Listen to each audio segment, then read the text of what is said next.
Okay. Perfect. All of Yeah, that man. sounds great. Well, we're back. We're here live with another episode of the Workflow Roast, a discussion between Kellie Parks and myself, Roman Villard, on ideally roasting workflows, but really, Kellie, we spend more time trying to help construct better workflows and help support answer questions that come up in the firm building process. Yeah, for sure. I mean, especially this week, some of them aren't really workflows that they've given us to better, let's say, but there's some relevant questions that I know a lot of people ask. I see these questions around. And so we're game, right? We're game. Yeah. Oh, I'm game to answer anything. I mean, this week we've got questions around lawsuits and chargebacks and audits, AR process, employees, bookkeeping. Like we're all over the place here. Sales. But yeah, sales, and that's kind of the beauty of this is that we want to crowdsource questions. We want Yeah. to answer those things that keep you up at night and be supportive in that way. The intent here is also that it's engaging and that it's a conversation, and so. I'm not sure that we have too many people on yet, but we'll plug it again here soon to submit your questions. Let's have a Mhm. dialogue. But we have got a lot of topics. So, Kellie, should we just go ahead and dive right in? Yep. And I'll let you pick the order of events here, Roman. I'm just And going it's to go nice to see straight down the list. it's nice to see you. Yeah, And I'd like really nice to see you. And you and I are going to get to do this again in 2 weeks at Workflow Con. that's right. Workflow Con. Go ahead. And then we're going to see each other live and in person at Intuit Connect. And you've got a pile of sessions. I've got a session. I'm going to come and harass you at yours, though, right? Front row center heckler. Uh, I hope you do. I was informed last week that I actually have the most sessions of any speaker, You have a lot. which is wild. I don't know how or why they decided that I would get to wear that crown, but it is one that I wear with a lot of gratitude and one that I hope that I can retain. But a lot of topics, and I just hope that it's helpful for people, kind of like what we're doing here and at WorkflowCon here on October 22nd and 23rd. Yeah. Actually, Connect, the last couple of Connects, I've had 3 sessions. I know you've got 5, but that's Las Vegas and San Jose. But Connect Toronto, definitely, I do a lot at that one in the past. Not this year, but one year it was like over 10 hours of content. That's a lot of Kellie. Gosh, That that's was a lot of yeah. Kellie. Yeah, there were some accidental sessions that just kept repeating. I was trapped happily in a basement unexpectedly for an entire afternoon when a session went fun, and then they decided to keep running 4 more of them that afternoon. Yeah. Anyways, why don't we get on with what we're supposed to be doing today? And you Yep. pick the order you want to talk about I things. will go straight down a list here. I did include a link to WorkflowCon here at the bottom of the stream. Perfect. So take a look at that URL, register for WorkflowCon, and catch us live. I suspect we'll have a little bit more live banter at WorkflowCon on Yeah, October 22nd and 23rd, which I'm super excited about. me Did you go too. last year, Kellie? Yep, to Workflow Con. Yeah, and I was so today. My husband and I are on a Quebec road trip. That's a place up here in Canada where they speak your language, Roman, the mighty French. We were in Quebec City for a couple of days. It was fabulous, and then we've been in the Quebec countryside. And so I apologize. These are my reader glasses. They're reflecting like crazy. Last year at Workflow Con. This year I will be home. With everything going on in Florida, we simply won't be down there. And then last year I was in the Virginia mountains. I had recorded my session because that's typically a week I'm away with friends. And Yeah. then I tried to be on live and in the Virginia mountains with it coming in and out. But okay, that's enough about me. But The yes, Shenandoah. yes. Yeah, exactly. So it is important to note that WorkflowCon is virtual, so you don't need Yep. to travel for it, and it Right. is free. And Right. so it costs you nothing besides maybe a few minutes or hours of time, however much or as little as you want to participate, but certainly worth registering for so you can get that content, help grow a better firm, Yeah. and solve some of the problems that we're talking about here. Yeah. And So hopefully that live went, like if people want to put questions in that day, that would be great too, right? You and I are happy to take some questions. We love that. absolutely. That said, why don't we jump into some of these? I'm going to march down this list and share my screen here. And we're jumping right into a question about a lawsuit. And Mm, full disclaimer, we are not attorneys. Nothing we say should be taken as legal advice. mm. Consult your professional. Right. Absolutely.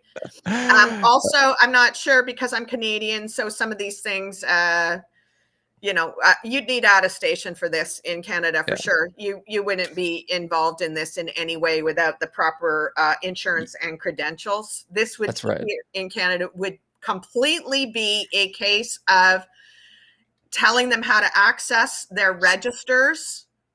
Let's pause real quick and Yeah. frame the situation a little bit just for the Oh listeners, yeah. Right.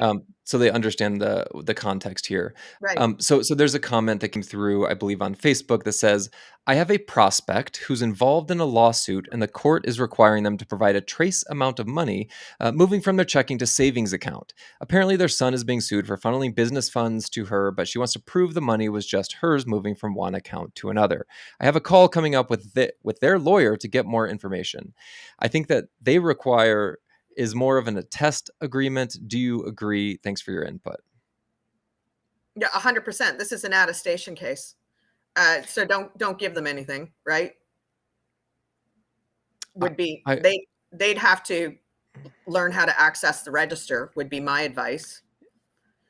Yeah, there's some complexity here, right? Because if you're not in Mhm. the business of providing a test or audit services, you're not a forensic accountant. Right. There are situations in which attorneys could ask information of you, but without the right contracts in place to be able to share the information on behalf of a client, that really puts you into risky territory. Yeah. So if you have the approval from the client in writing that is signed, okay, maybe it's okay to then correspond with an attorney. However, I would always absolve responsibility for the accuracy and verification of transactions, because you're not going down to the forensic level to attest to that. So always make sure you're covering your rear end. Also, the other thing that I think is important here is at the beginning it says, "I have a prospect." Just don't take Oh, them on as a client. Just oh, you're just right. It's a run, prospect. run. Oh, good catch. I didn't even see that. Or I didn't notice it. You're absolutely right. I have two fun things to say. One of my cousins was a forensic auditor, and she loved her job, and I always thought that was so cool. So CPA, forensic auditor. Yeah, if it's a prospect, unless this is what you do, unless this is how you are insured, and that's why they're a prospect. Also, I wouldn't get on that call with a lawyer without the client present either. Correct. Yep. Correct. And Tread very carefully. who is this person's current accountant? I'd be getting a hold of them pretty quick too. They might have started to block all messages because of the alleged incidents that occurred. Yeah. But let's Yep. just Okay. go with not taking them on as a client, Yeah. not doing anything without legal protections, and probably recommending some degree of attestation engagement. Yep. For sure. All right, quick and easy. We can move on to the next one here. All right, any recommendations on chargeback protection providers? Been paranoid a little bit because I charge much higher prices for my accounting services given the clientele I work with. Thanks. So I have a thought here. Don't take credit cards. If it's ACH, then the funds are automatically pulled. I wouldn't be getting paid on receipt. Like, this just sounds messy to me. I'm guessing that's what they mean by the chargeback, right? Yeah, I suspect that's the case because if you're allowing your clients to pay via credit card, then they can just mark as fraud, or they Yeah. can, do a variety of things to get those funds back, and then you get into this battle of trying to recover the funds. I it's kind of tough, and particularly the comment around I charge much higher prices for my accounting services given the clientele. So Yeah. I'm assuming that this is a higher risk, maybe it's cannabis, maybe it's Right. some highly regulated industry, and it's just a higher ticket. A good job on charging higher prices for maybe a little bit more risky Right. clientele. But yeah, it's unique. I'm not aware of any specific chargeback protection providers. No, I wouldn't know one either. But here's where I would bring this back to a process or a workflow.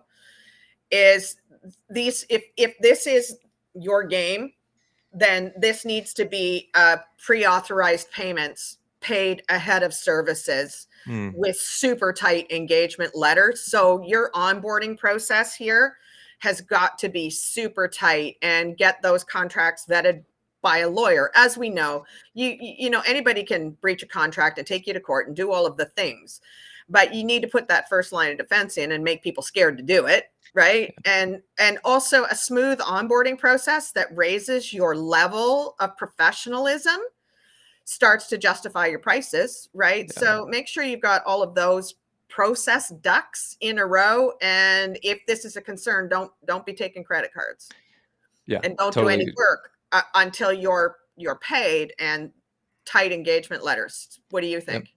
I totally agree with all that. And for specificity and maybe a tactical thing you can look at is within your engagement letter, you can include terms like, hey, you have 7 days to dispute the invoice Yeah. that we will auto draft on the day of issuance.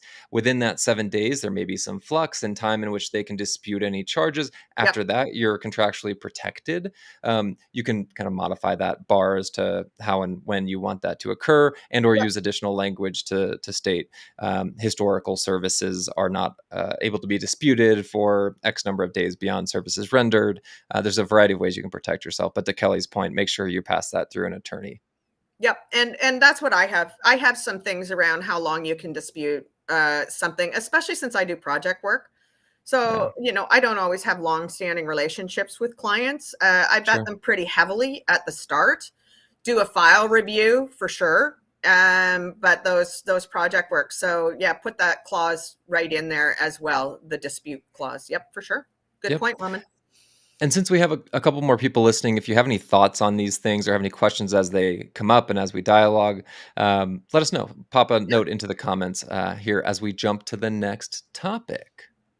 All right, let's see here. Okay, interesting client comment of the day. My doctor friends said that I shouldn't get my effective tax rate below 25% because it is an audit flag. I have a thought here. Please. Okay. My accounting friends say that a headache is a 100% symptom of. How am I doing? That makes sense to me. Okay, so he's in a, or she is in a WhatsApp chat with like we're in some of the accounting ones that I have muted. How about you? So they're in a WhatsApp chat with some doctor friends. I have no idea. This is not an audit flag that I have ever been told here in Canada. You? So I, again, will throw a disclaimer out that I'm not a tax professional, nor anything I say should be taken seriously whatsoever. However, I don't know that A, a doctor would be a good person to be taking advice from. B, I don't know that the IRS publishes what will flag a file. So what the effective tax rate is kind of a moot point, because I think there are other things that may trigger flags, but I don't believe it's the effective tax rate, considering if you're trying to follow the code as it's written and you're utilizing strategies to minimize your effective tax rate, that's all well and good, and you should be doing that. But I don't know what the effective tax rate at the end of the day is going to flag anything. No, I don't think so. What's interesting about this, though, is so this is an accountant whose client has mentioned this. I don't know why, you know, where the client is trying to get to on this.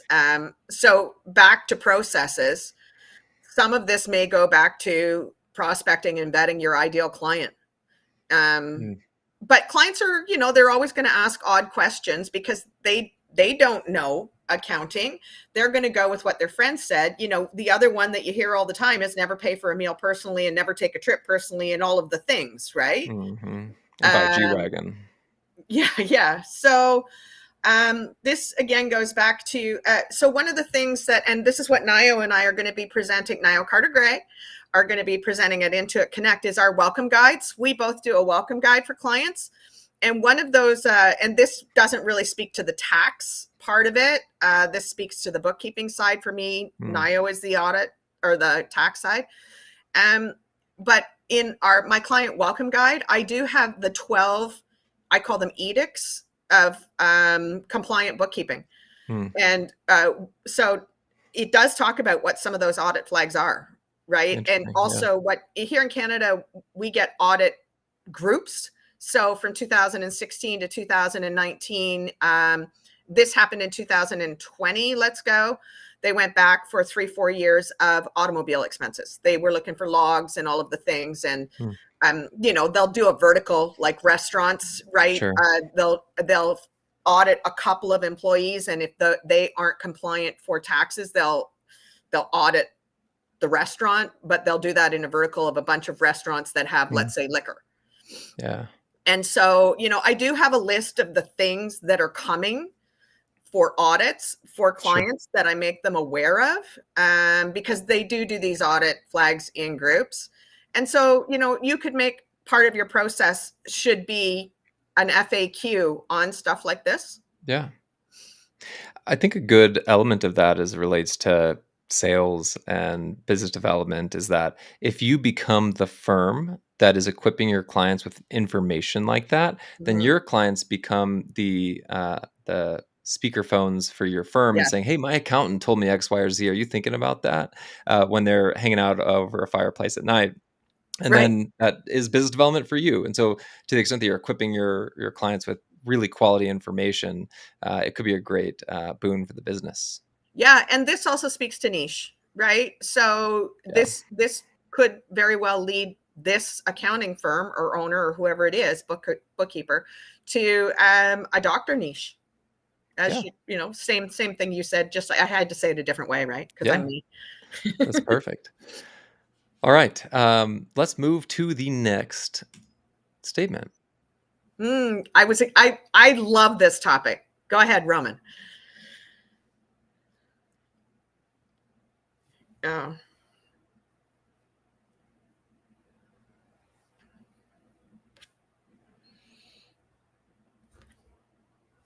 damn. Hey, Jeff, you're not streaming, right?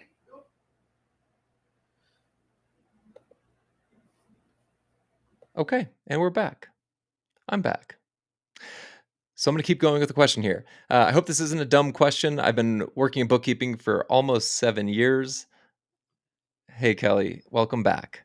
Thank you. Like I Um, said, I'm in a cabin on a lake somewhere on a road trip.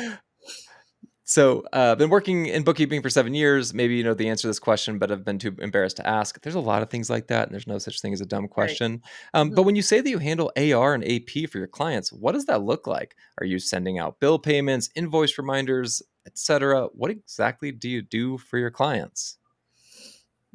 Do you want to kick us off here?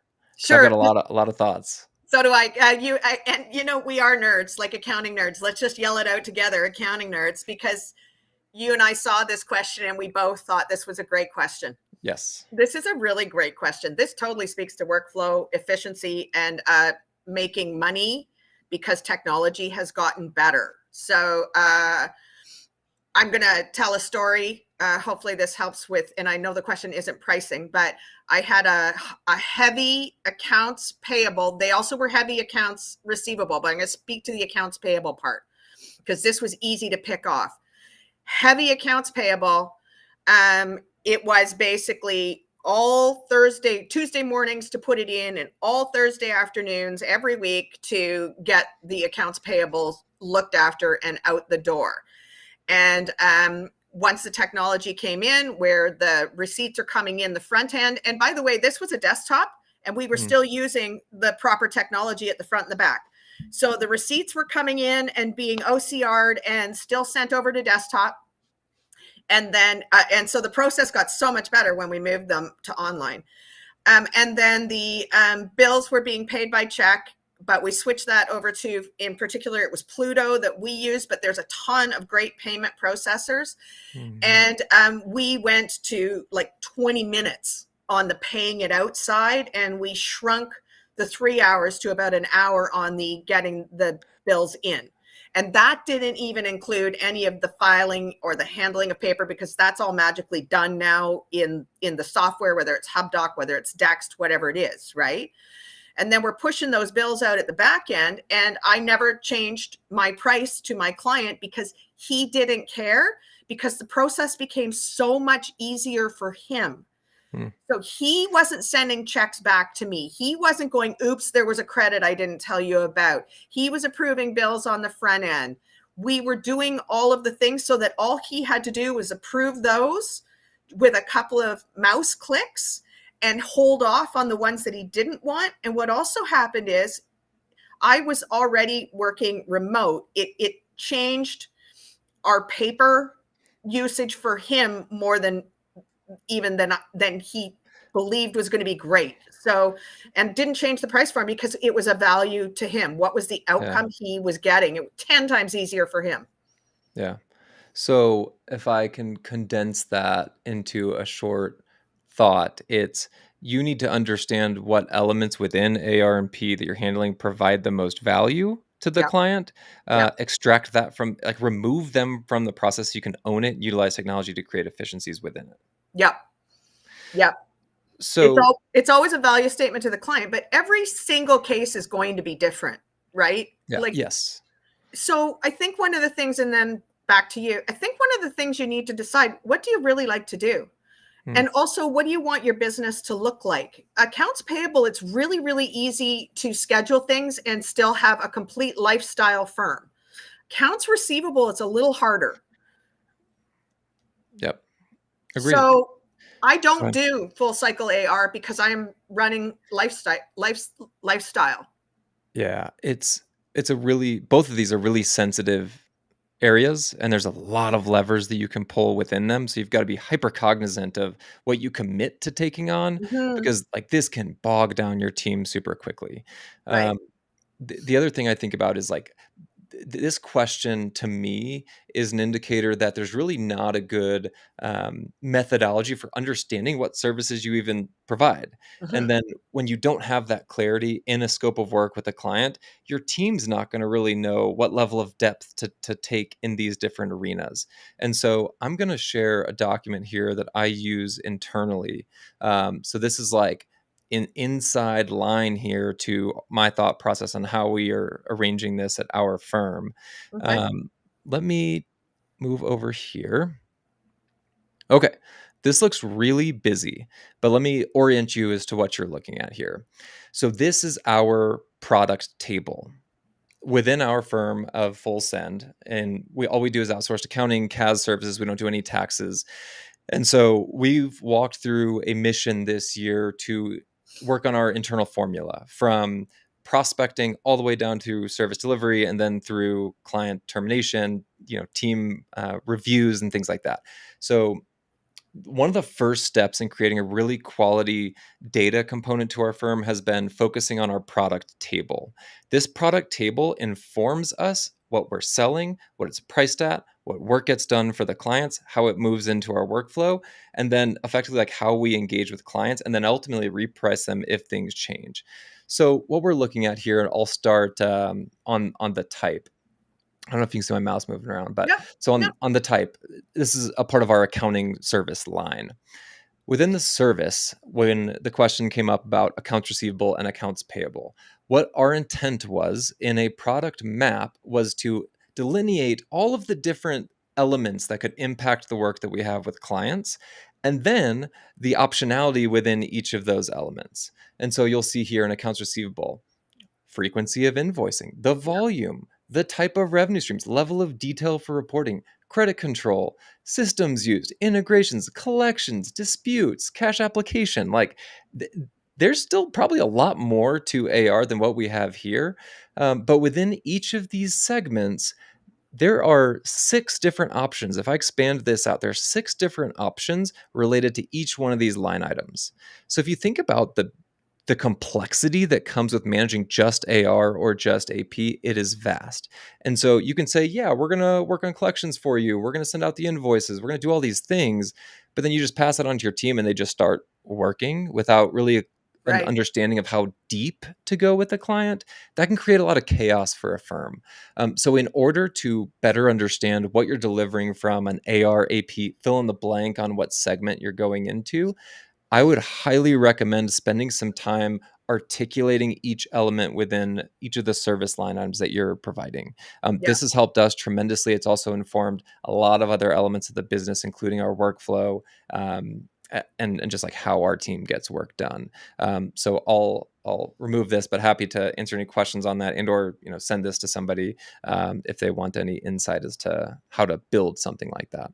Yeah, and you know what? That's a great look at that. That totally makes sense. And also in the department of getting paid for it, in accounts payable, it may often come up that international payments, and you've heard me mention this before, international payments, you may not know, like, they may be all over the map. It is something that we do, but it's menu pricing. So as soon as we see a bill come into Dex that is an international vendor, like European or Asian or whatever, that triggers for us a workflow in Financial Sense. And then shameless plug there, workflow in Financial Sense that then bills it, because it's a service item and it's a menu price. It costs X amount for us to process an international payment. Yep. So there's all the out of scope work along with. So you think that there's going to be an average of 200 bills to pay a month, and then you'll get thrown a curveball, right? And so have a workflow for those out of scope ones as well. I think that's brilliant, because scope creep can happen so quickly. That said, there are so many nuances to scope building, and then managing scope creep. But if you do have a team that is performing this work, I think the more specific you can be on the front end with these things, and the clarity and communicating that to the team, and then helping them understand if you do have an international vendor, or if these key things pop up, you need to bring that back to us so we can have a conversation with the client. If it's menu-based pricing, that's super easy. You're like, hey, client, this is going to be an extra $100 a month, or whatever it is. In a value-based model, it's a little bit more nuanced on how to have that conversation, but totally agree with having triggers like that to help alert the team. And also then they know exactly how to do those out of scope ones, right? They're not maybe part of a monthly workflow. They're completely different. It's like when they hire a new employee, right? That triggers a workflow. But I have another thought. I loved your menu, by the way, or your setup and was, of course, I'm a nerd. Was that a G Sheet, Airtable? G Sheet. That in particular was just a snapshot of Google Sheets. Yeah. Okay. I think one of the things that's key here is not only what kind of firm do you want to run in terms of how many team members do you have, who's going to be doing the work, as you said, and what I said, whether you want it to be lifestyle or scalable, is you need to think about the technology. So AR and AP, is there only going to be certain technology that you will work in, or you're going to be all over the map? So especially for the payables, I'd be very cautious about, so you can just either not take the clients, easy for me to say because I'm not scaling, right? But be hesitant to take the clients that are out of, what it is that you want to use to pay the bills, to process, or what's happening at the front end. If you're not going to take paper and that's all they're going to use, and you're like, no, I'm either HubDoc or Dext or whatever the case may be, you need to draw the line on the technology here, or you will really be all over the map. And I didn't think this was a dumb question at all. No, this is great, because I think there are a lot of other people that are similarly struggling with this, because it's hard. It requires a lot of work to like really standardize this work because of the nuance.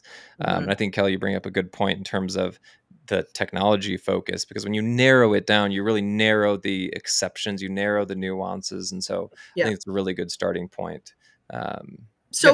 Great question. Just to kind of summarize it for them, though, like what do we do? What does anybody do for these? It's really going to be different by every. Accounts payable can be fairly standardized, quite frankly. It's going to be that. And what do you want to do? Do you want to pay the bills? Do you want to be the one that answers the vendor calls? I will say going to some of those payment platforms changes the vendor calls, though. I mean, they're not calling because they already know, because those notices are going out. Even if they're not getting paid for a month, you can set those payments up a month ahead and they know, right? So it's really so individual. Do you want to be calling their clients for payment collections? Some people love that, right? But so decide what it is that you actually want to do and what your team wants to do, and make a whole list of what the possibilities are, just like you had your list, and check off what you will and won't do. Yep. And for us, like where we draw the line generally is going to be with collections. We're not going to be Mhm. that person for our clients, because that very quickly puts your team in precarious situations for your clients getting upset with your Yeah, team, and like we just don't want to have that burden. And then on the AP side, fund remittance payment, like we are not going to be the ones to process payments. There's a lot of liability there. The only exception to that is if there's a really defined workflow for approval process. yeah, If, the CEO or COO, yep, whoever is approving those, okay, I feel a lot better about that. yeah. Otherwise, we're not touching payment remittance.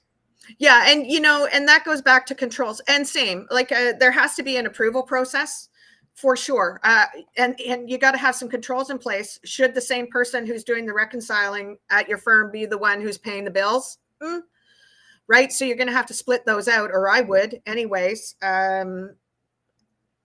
That goes to internal controls. Yeah, that's great.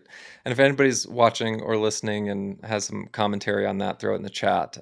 It's a good question. It's really Mhm. interesting to hear a different firms' perspective on that. Okay, next comment. When you first started hiring help for your bookkeeping business, did you go with a contractor or an employee? Why or why not? If you hired if you hired an employee capacity, how did you go about providing tools, equipment, and training, assuming you were operating out of your home rather than having a business location? Super quick to this one. I think if they're a contractor, you have to be quite careful about supplying them with equipment, because then that starts to cross the line into employees, and then then you're not paying the source deductions like you should, or the payroll withholding, I think you call it. So that definitely speaks to the technology. If they're an employee, yeah, supplying the equipment so you have control over the tech would be my opinion. You, Roman? Um, I mean, I've got broader thoughts on that as it relates to like sending a computer, not like I don't know if the powers that be are going to look at you giving them a computer and saying like, "Oh, you're dictating their work. They're an employee." Like there are some regulations there that I'm not Mhm. super educated about, but generally speaking, like I don't know that that's gonna be the biggest trigger. But I've certainly been in situations in my past lives where you can get into a lot of trouble if you're classifying everybody as 1099, and like Yeah. you're basically dictating their work, how they do it, when they do it, and what systems they do it in, things like that. So I'd be very careful about that. Yeah. And so the training and tools, I can speak to that. I only have one bookkeeper. But before I brought her on, I videoed all of the client work that I was doing. And I already had the workflows. They were built in Financial Sense. The workflows already existed. And Mm. every single time I made a change, that change was like, I was working on something and I said this would go better if I did this, I put it into the workflow right away. I made sure I videoed it, and then had Marissa video back how she was working as well. And I saw a lot of things that I wanted to change in my process by seeing Marissa put it into video as well. It really gave me, but I think video is a big one. You've got to address all those learning styles though. So I think you Yeah. need the checklists. I think you need an SOP that says not just how the work gets done, but how your company operates and what your chart of accounts numbering looks like, and how your reports are named, what the controls and communications with the clients look like. Um, so I think documenting both in the written and in the video manner are super key here. You? Yeah. So, some thoughts on just the general contractor versus employee. Mm-hmm. I would Some commentary on that. It depends on what you want. It depends on what direction you want your company to go. For me, I believe it was very important to go the employee direction because I wanted to have a little bit more control over what systems we use, what Mm-hmm. security was implemented, what tech was enabled, and just build more of a culture with people that were in, which is a little bit more difficult to achieve with a contractor Yeah. team base. Um, where I believe my perspective is kind of shifting is now that we have 12 folks on our team, I do believe there's a really healthy balance of having contractor capacity to be able to flex up and flex down when Mhm. you have those ebbs and flows. We haven't fully fleshed out that process, but I personally appreciated the idea and having full-time employees that we could resource really effectively and not have to think about their schedules, their workload, things like that. It was all very defined from the beginning. Yeah, I agree. It's nice to have that subcontractor thing. You and I were in a chat, going a super interesting chat the other day about this very topic. So Roman and I are in a couple of accounting group chats that occasionally we talk about accounting. And this particular topic was, what do you do about these ones that are contractors for you, not through something like TOA or or Cadencia or one of the ones that hires the offshore for you? And what do you do about all of the legal implications? This was more for the tax pros of Mm, them not being landed where they're supposed to be. And it was a super interesting discussion. What I did with Marissa, again, I'm not scaling. So I asked her, and she would rather be an employee because then her taxes are paid, her hours are set. She actually didn't want that flexibility. Now we do a percent of mm, revenue. yeah, She also is comfortable with percent of revenue. So really, I had found the right person. yeah. And then I asked her, because I didn't particularly have if you're scaling, just exactly what you said, Roman, I think employees may be the way to go in the beginning to scale, to build that firm culture and have the control. No matter what you do, you've got to put a lot of security guardrails in there. If you're operating out of your home, even if it's a business location, what's that saying? The choice between security and dancing pigs. Someone will click on a dancing pig every time. Um, right. So your weakest link, make sure that you've got that covered. Um, it is, what do your security processes be? In charge of the technology would be the thing. I mean, Yeah, they're going to have to be in financial sense, right? For starters. for sure. So you're already kind of dictating what tech they're using if they're a Yep. contractor, which is kind of dicey. Yeah, I know. But then also dictate what the security policies are going to look like. And do you need what's called geofencing Yeah. on some of this, right? So we use 1Password. Doesn't particularly have geofencing, but it limits what passwords Marissa has access to. Yeah. So you need to be careful of all of that, right? Yep. Yep. And similar with us, we use Dashlane as a password manager and then Practice Protect for that Mm. geofencing, ISP identification, Yeah. general access to all of our tools and systems. So it provides a lot of like actual peace of mind. So Actually, Practice Protect certainly comes to mind if you're going to do contractor, especially if you're going to do remote locations, because they have that geofencing, but also they have completely masked passwords. yeah. So the employees don't, or the contractors don't know what the passwords are, and you can get everybody out of stuff like this. And fun, Jamie Beresford uh, of Practice Protect. Of course, Practice Protect is owned by Right Networks now, but Jamie is coming to Intuit Connect. He sent me a Good. note this morning asking if I was going to be there, and I said I can't wait to see him, but only until 10 o'clock at night, and then you don't make eye contact with him, right? So Nope.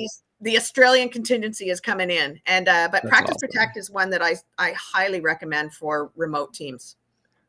Yes, it's a very practical tool. Yeah, Yeah, I'm excited to see Jamie at Intuit Connect as well. That'll yeah, be fun. I've got some conversations to have with him and learnings for myself to understand how to better use the tool. yep.